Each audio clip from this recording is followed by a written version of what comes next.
పట్టభద్రుల ఎమ్మెల్సీ ఎన్నికల కోడ్ ఉల్లంఘించి మద్యం అమ్మకాలు నిర్వహిస్తే చర్యలు తప్పవని Kakinada rural north excise inspector K Rammohan అన్నారు. మంగళవారం కాకినాడ రూరల్ నార్త్ ఎక్సైజ్ కార్యాలయంలో విలేకరులతో మాట్లాడుతూ గ్రాడ్యుయేట్ ఎమ్మెల్సీ ఎన్నికలు జరుగుతున్న నేపథ్యంలో జిల్లా కలెక్టర్ ఆదేశాల మేరకు 25, 26, 27 తేదీలను డ్రై డేగా ప్రకటించడం జరిగిందన్నారు. మద్యం, కల్లు అమ్మకాలు నిర్వహించడం నిషేధమని, నిబంధనలు ఉల్లంఘిస్తే ప్రభుత్వ పరంగా చర్యలు తీసుకోవడం జరుగుతుందని ఆయన హెచ్చరించారు. నా పేరు K Rammohan Rao, excise inspector, Kakinada north station.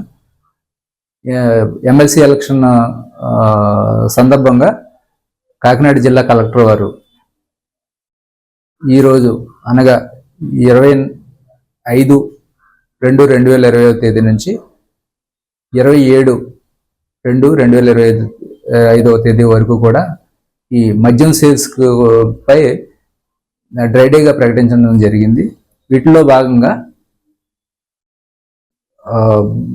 మద్యం దుకాణాలు మరియు బార్లు మరియు క్లబ్లు, అలాగే టాడీ టాపర్స్ సొసైటీస్, కళ్ళు దుకాణాలు, హోటల్స్ అన్నీ కూడా క్లోజ్ చేయబడతాయి.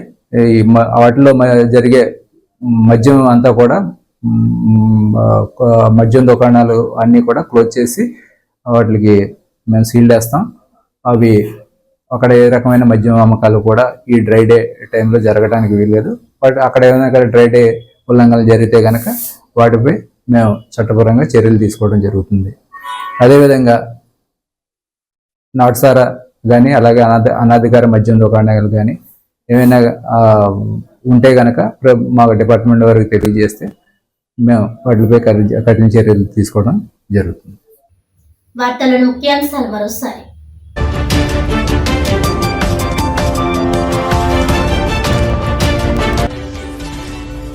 కన్నుల పండుగగా పిఠాపురం పాదగయ క్షేత్రంలోని శ్రీ రాజరాజేశ్వరి సమేత ఉమా కుక్కుటేశ్వర స్వామి వారి కళ్యాణం. ఎమ్మెల్సీ ఎన్నికల కోడ్ నేపథ్యంలో మొట్టమొదటిసారిగా రాజకీయ నాయకుల ప్రమేయం లేకుండా కళ్యాణం.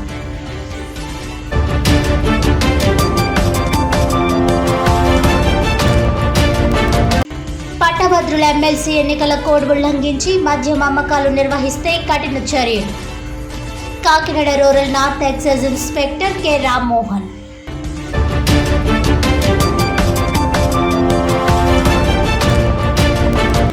కూటమి ప్రభుత్వం ఎన్నికల్లో ఇచ్చిన హామీలు అమలుపై సమాధానం చెప్పాలి. వైసీపీ ఉత్తరాంధ్ర జిల్లాల రీజనల్ కోఆర్డినేటర్, మాజీ మంత్రి కన్నబాబు.